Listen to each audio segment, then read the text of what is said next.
Welcome back to my channel. আজকে আমি প্রথমে আপনাদের দেখাবো যে একটি ইউএস জব ডেটা আমাদের আজকে পেন্ডিং ছিল, আজকে আসার কথা ছিল। তো unemployment rises to 4.47% in September, 1,19,000 jobs added despite government shutdown. তো এইটা কেন আমি প্রথমে আজকে বলছি সেটা একটুখানি বলে দিই। তো আজকে ইউএস জব ডেটার কথা মানে আসার কথা ছিল। এবার জব ডেটা যত স্ট্রং হয় তখন কি হয়, মার্কেটে ধরে নেওয়া হয় যে রেট কাট করার দরকার নেই, কেননা মার্কেটে ইকোনমি ঠিকঠাক চলছে বলে মনে করা হয়, রেট কাট করা হয় না। রেট কাট না করা হলে ইনফ্লেশনের উপর আবার সেই এফেক্টটা পড়ে। তো মার্কেটে আবার ইনফ্লেশন বাড়লে তখন মানে স্টক মার্কেটে পয়সা না ঢুকে সেফার অ্যাসেটে পয়সা ঢুকতে আরম্ভ করবে। তো মার্কেটে যদি আপনি আজকে দেখেন, এটা গ্যাপ আপ ওপেন হয়েছিল ন্যাসড্যাক, সেখানে সেলিং এসছে। Same with Dow Jones, gap up ওপেনিংয়ের পরে সেলিং এসছে। এবার আপনাদের যদি এখানে আমি দেখাই, একটুখানি ওয়েট করুন, আমি দেখাচ্ছি। এখানে যদি গোল্ড দেখাই, গোল্ড স্টেবল আছে, গোল্ড সিলভার ঠিক আছে, অসুবিধা নেই। কিন্তু ক্রিপ্টোর অবস্থাটা একটুখানি দেখুন, তাহলে বুঝতে পারবেন। এই যে ক্রিপ্টোতে কিন্তু একটা ম্যাসিভ সেলিং এসছে, ঠিক আছে।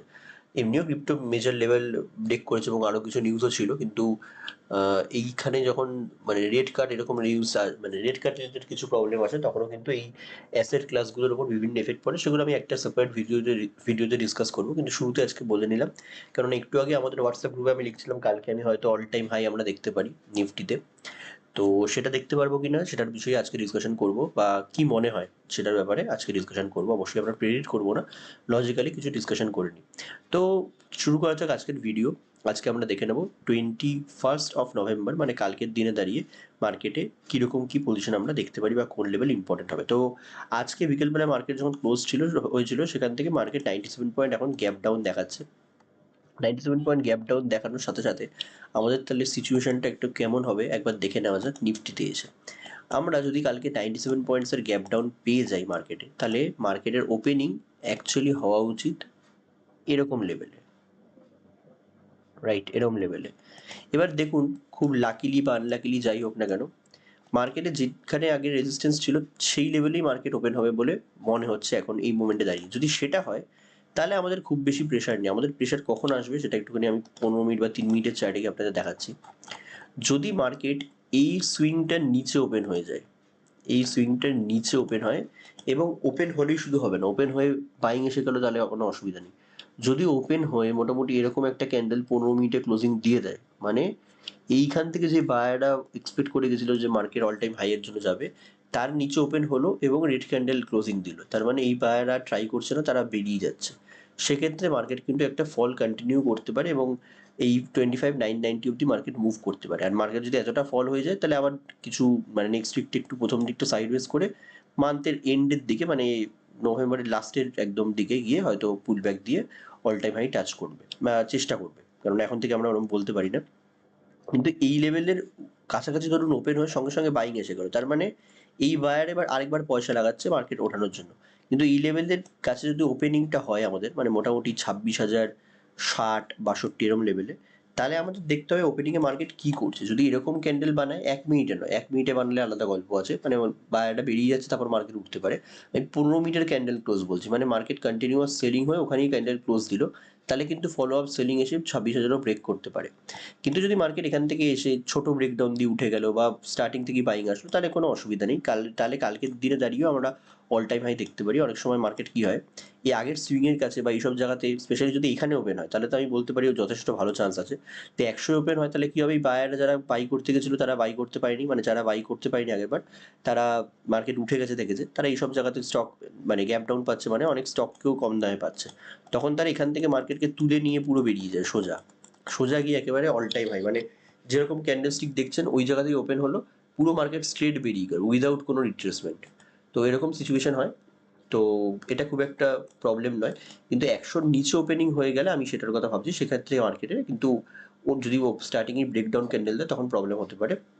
এছাড়া 100-র ওপরে ওপেনিং দিলে এই সিনারিওটা খুবই নর্মাল। আপনারা গ্যাপ আপ গ্যাপ আপ বলছি, বুলিশ মার্কেটে দেখেছেন যে একটা গ্যাপ ডাউন হলো, সেখান থেকে কন্টিনিউয়াস বাইং, মানে স্ট্রেট পুরো বাইং হয়ে মার্কেট এই সুইং তো কাটা অবধি যাবেই।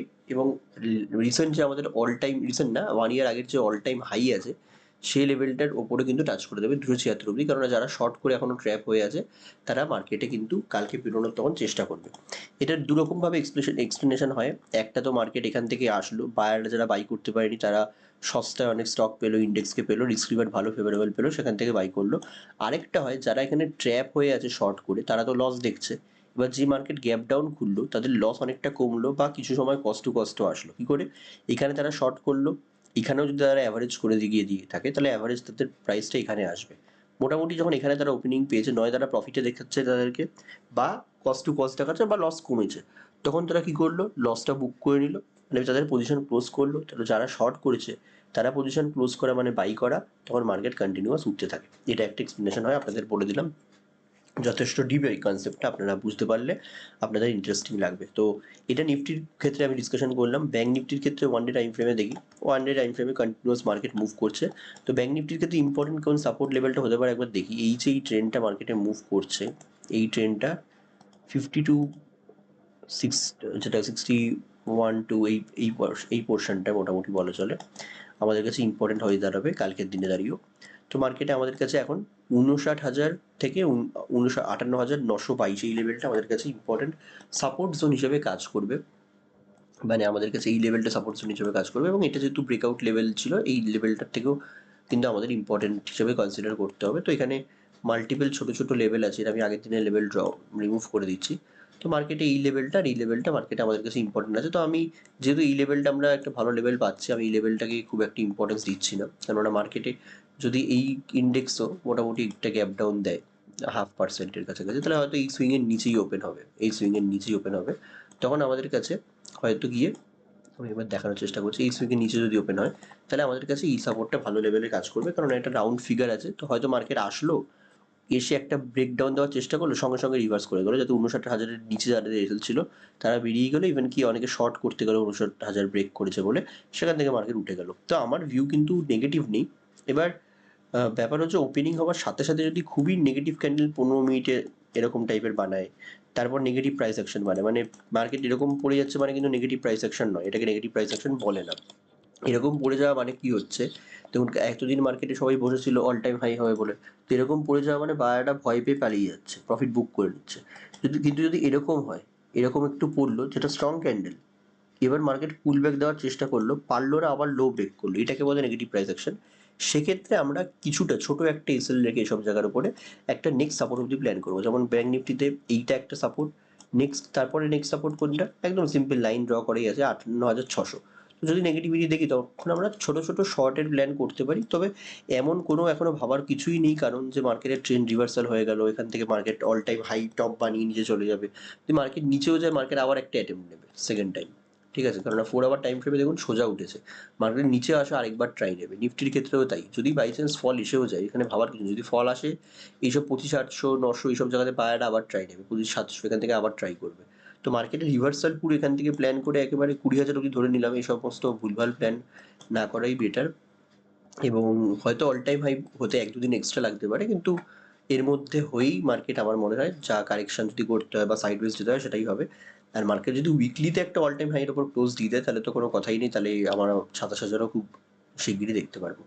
তো আজকের ভিডিও এটুকুই থাকছে। কালকে সেন্সেক্স আজকে যেহেতু এক্সপায়ারি ছিল, কালকে আর সেন্সেক্সে আমি বিশাল কোনো মুভের কথা বলবো না, এক্সপেক্ট করবো না, কারণ যা আমরা লেভেল বলেছিলাম সেখান থেকে মার্কেট পুরো সাপোর্ট নিয়ে সোজা বেরিয়ে গেছে। এবং আপনারা জানেন এই লেভেলটা থেকে আমি বলেছিলাম এখান থেকে মার্কেট কোথায় যেতে পারে সাপোর্ট নিয়ে।